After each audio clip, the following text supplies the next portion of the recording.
Hello बच्चों, स्वागत है आप सबका मैथ्स न्यू सॉल्यूशन में। और आज हम पढ़ेंगे अर्थमेटिक प्रोग्रेशन वर्ड प्रॉब्लम्स। इससे पहले जो हमने पढ़ा था क्लास थर्ड में क्वेश्चन नंबर 12 तक कर लिया था। आज हम क्वेश्चन नंबर 13 से करेंगे और ट्राई करेंगे कि क्या क्वेश्चन क्या कह रहा है और कैसे उसको सॉल्व करेंगे। चलिए तो क्वेश्चन नंबर 13 देखते हैं क्वेश्चन क्या कह रहा है ना। उसके बाद सॉल्व करने का इसको प्रयास करते हैं। देखिए क्वेश्चन नंबर 13 में क्वेश्चन बोल रहा है कि how many 3 digits number are divisible by 7। मतलब कितनी संख्या होगी जो तीन संख्याओं से बनी संख्या 7 से डिविजिबल है, वो कितनी संख्या है। ठीक है, तो आइए इस क्वेश्चन को करते हैं। कैसे इस क्वेश्चन को कर सकते हैं, तो सबसे पहले क्वेश्चन बोल रहा है कि तीन संख्याओं से बनी हुई संख्या जो 7 से डिविजिबल है वो कितनी है। तो सबसे पहले तो हम स्मॉलेस्ट नंबर निकालेंगे जो 3 नंबर से बना हो। मतलब तीन संख्याओं से बनी सबसे छोटी संख्या कौन सी है। तो देखो 99 के बाद 100 सबसे छोटी है। उसके बाद ये फाइंड आउट करेंगे कि 3 अंकों से बनी सबसे बड़ी संख्या कौन है। तो 3 अंकों से बनी सबसे बड़ी संख्या 9, 9 और 9 है। तो अब हमें ये पता करना है कि अब हमें ये तो पता चल गया कि भाई 3 अंकों की सबसे छोटी से छोटी संख्या 100 है और 3 अंकों की सबसे बड़ी से बड़ी संख्या 999 है। अब इसमें हमें ये पता करना है कि ये जो छोटी संख्या स्टार्ट हो रही है 100 से, वो कौन सी संख्या है जो 7 से डिविजिबल होना स्टार्ट होती है। 100 तो होगी नहीं, 100 के बाद 101 नहीं होगा, 102 नहीं होगा, 103 भी नहीं होगा, 104 नहीं होगा, 105 होगा। यानी कि जो हमारा एपी होगा, जो हमारा समानांतर श्रेणी होगा, उसका प्रथम पद, उसका फर्स्ट टर्म 105 होगा। उसके बाद आप सेकंड टर्म निकाल सकते हो, क्योंकि 7 से कटना है तो इसमें 7 ऐड करोगे तो 112 आ जाएगा। फिर 7 इसमें जमा करोगे तो 119 आएगा। लेकिन अब हमें ये फाइंड आउट करना है कि एनवा पद कौन सा होगा, मतलब अंतिम पद कब तक कटेगा। ये 9, 9, इसको फाइंड आउट करने के लिए क्या करेंगे कि ये जो 9, 9 और 9 है, इसको 7 से पहले डिवाइड करेंगे। राइट, 7 1 जा 7, 9 में से 7 गया 2 और 9, 9 4 7 4 जा 28, 1 आ जाएगा, 9 19 आ गया, 7 2 जा 14, ये 5 रिमाइंडर आ रहा है। यानी कि 9 9 9 में से यदि आप 5 माइनस कर लो तो 9 में से 5 गया 4, 9 और 9 यानी कि 994। ये संख्या पूर्णतः कटेगा 7 से। तो हमारा जो अंतिम पद है वो कितना आ जाएगा, 994 आ जाएगा। ठीक है, अब हमें पूछ रहे कि कितनी संख्या होगी जो कटेगी, वो निकालना है।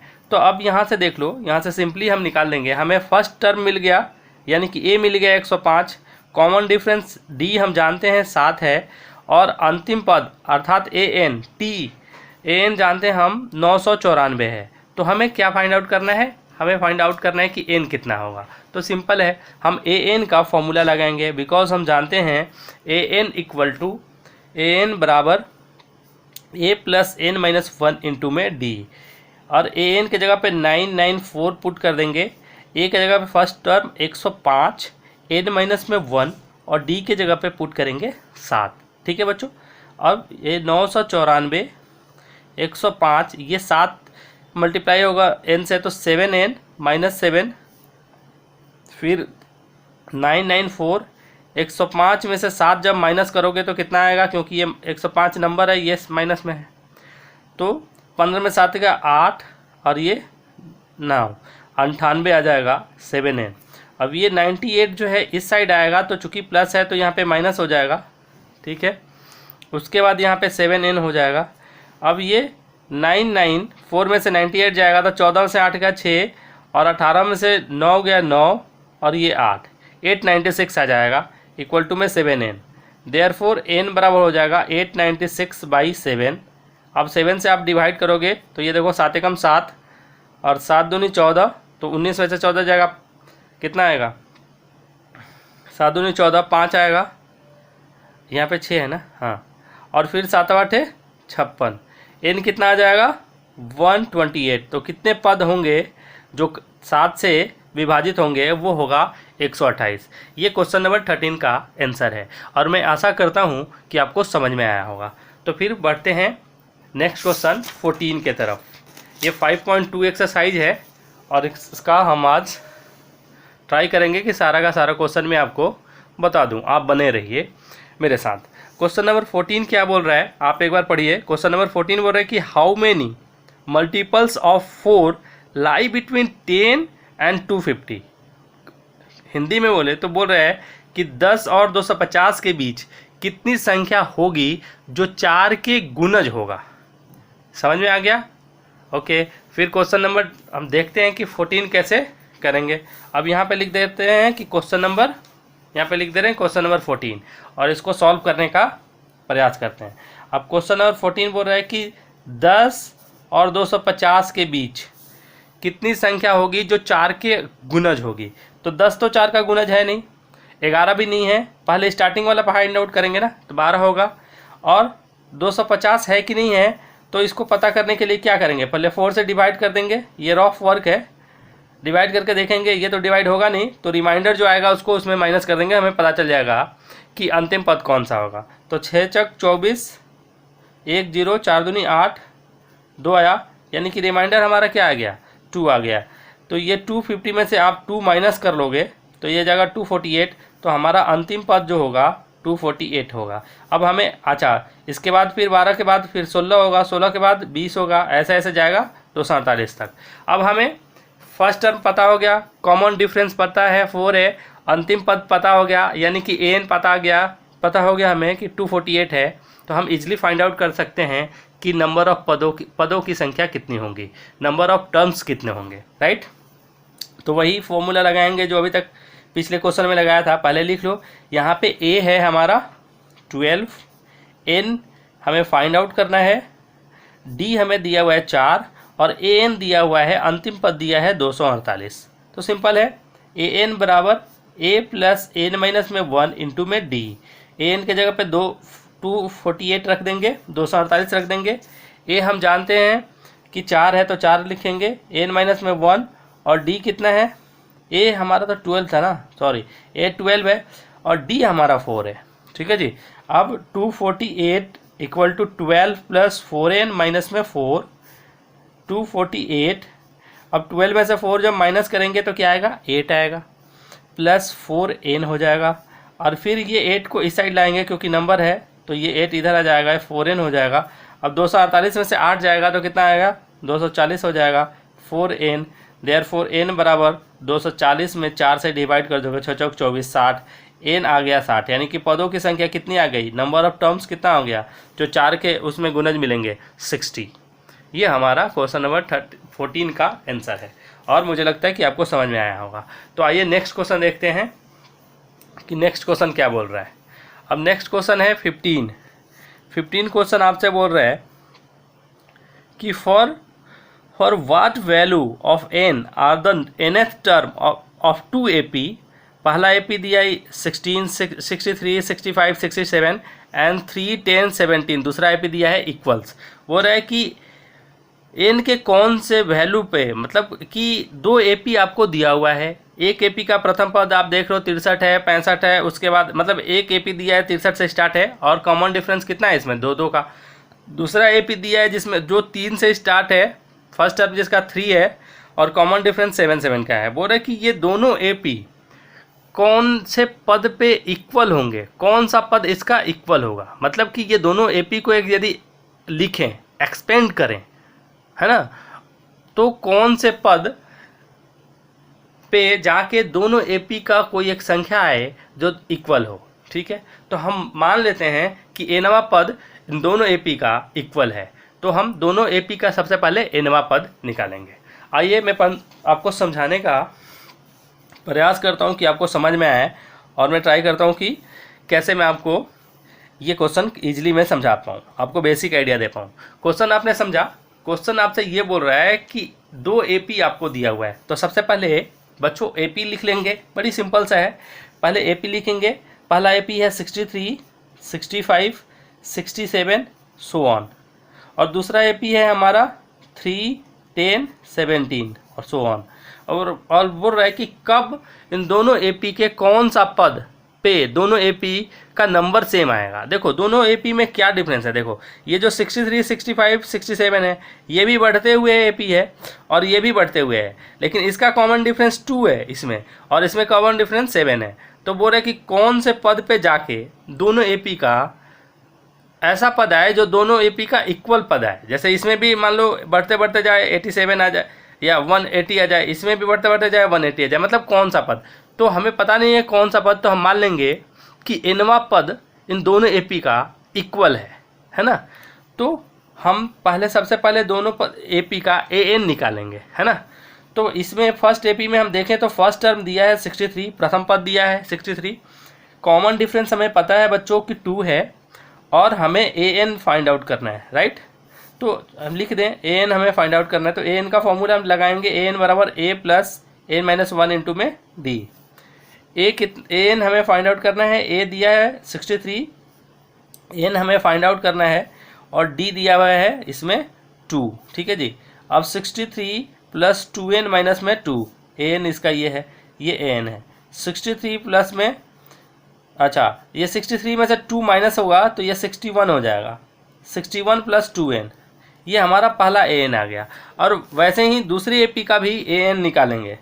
नाउ दूसरी एपी का an जब निकालेंगे तो फॉर्मूला लिखेंगे a प्लस n माइनस में 1 इंटू में d, सेम फॉर्मूला है an। इसमें फर्स्ट टर्म 3 था तो यहाँ पे 3 लिख देंगे a के जगह पे, n माइनस 1 और d के जगह पे लिख देंगे 7, ठीक है। an बराबर हो जाएगा हमारा 3 प्लस 7n माइनस में 7। अब क्या करेंगे हम कि an बराबर में 7 माइनस में 4, ये हो जाएगा हमारा an और वहाँ पे आया 61 प्लस में 2n। चूँकि ये बोल रहा है कि दोनों an सेम होना चाहिए तो दोनों को क्या करेंगे, इक्वेट कर देंगे। तो आइए इक्वेट करते हैं फ्रॉम क्वेश्चन, है ना, फ्रॉम क्वेश्चन प्रश्न से। चूँकि ये दोनों इक्वल है तो 61 प्लस 2n बराबर में 7n माइनस में 4। अब क्या करेंगे, ये नंबर है ये भी नंबर है तो 61 के साइड में 4 लाएंगे तो प्लस में आ जाएगा 7n और ये इधर लाएंगे तो माइनस में ये 2n हो जाएगा। अब 61 प्लस 4 कितना हो जाएगा, 65 और 7 में से 2n जाएगा तो कितना आ जाएगा 5n।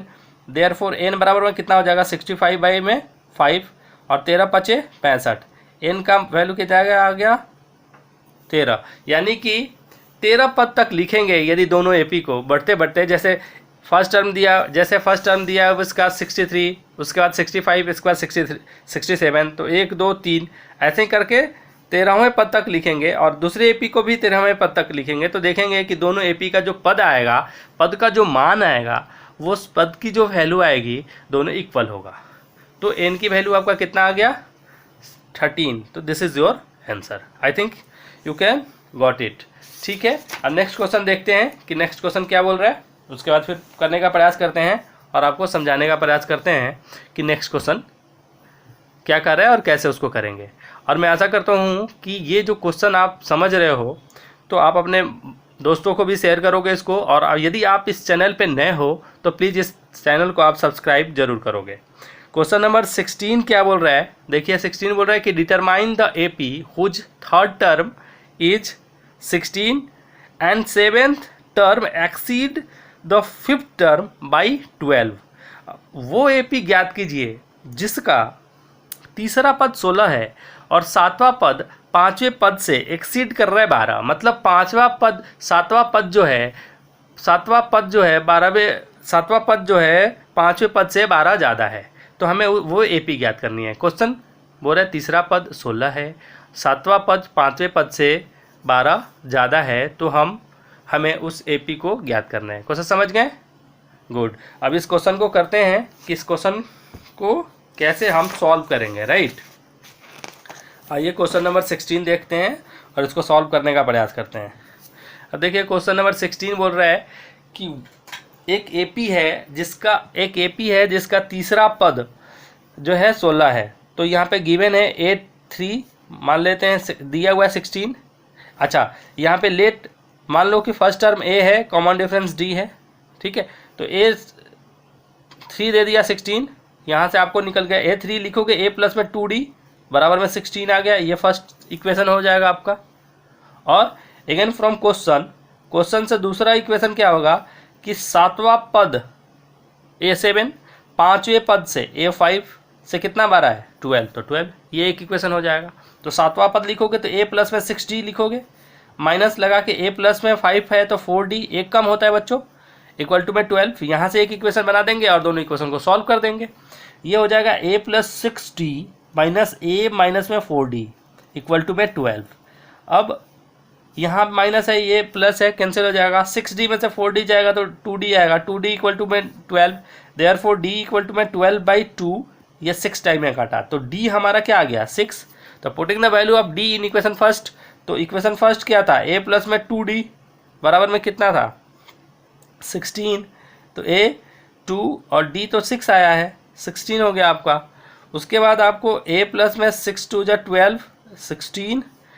अब आ जाएगा A बराबर में 16 माइनस में 12, A बराबर में हो जाएगा आपका 4 और D बराबर में आपका आया है 6। तो आप AP नहीं याद कर लोगे, डेफिनेटली कर लोगे, इजीली कर लोगे, सिंपल सा है। अब AP लिखो, प्रथम पद 4 है, फिर दूसरा पद लिखने के लिए 4 में 6 से जमा करो 10, जो कॉमन डिफरेंस है उसको तो जमा करते जाओगे ना। फिर तीसरे पद के लिए 10 में 6 जमा करो 16, 16 में 6 22, 22 में 6 28, so on. This is your AP।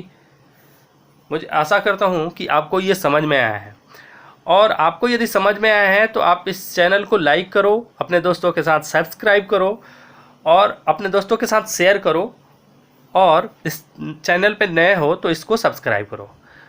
यहाँ तक देखने के लिए बहुत बहुत धन्यवाद, और कमेंट्स मेरे को करो कि आपको कैसा लगा ये मेरा क्लास, और यदि ये अच्छा लगता है तो फिर मैं अगले वीडियो में सारे क्वेश्चन को सॉल्व कराऊंगा। यहाँ तक देखने के लिए बहुत बहुत धन्यवाद। Thank you so much.